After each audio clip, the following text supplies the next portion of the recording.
So here I am, just managed to put in my touch dimmer switch there.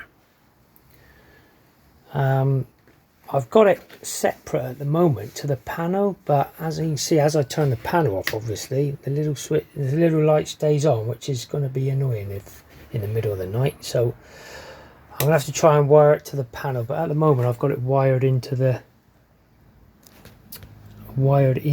a separate circuit, straight into the fuse box. So I'm going to try and put it, I'll have to put it in here somewhere so I can isolate it all, because I'm just a little bit obsessed now with my battery voltage. I'll be looking at that all the time. But here we go.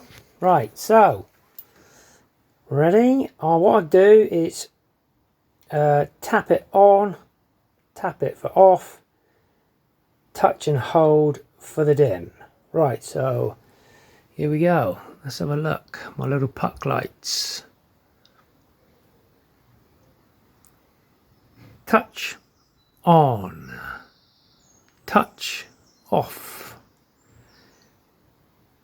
touch and hold. I keep holding. Dim, dim, dim, dim, dim. They have gone dim. It's just not quite, can't quite see it with my light. Oh, hang on, if I turn the light on the video. Ah, there we go.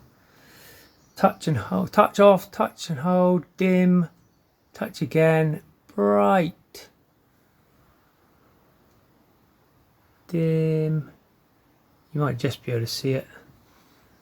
Dim, bright, off, on. It remembers the setting. So there we go.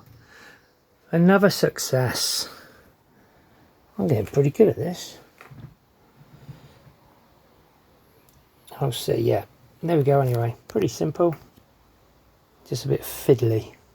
I've been also been putting all my copper, look, my conduit in as well, tidying everything up here. So next I'm going to be putting more of the foam back insulation on there, and then cladding and all that malarkey. There we go. Thanks for watching.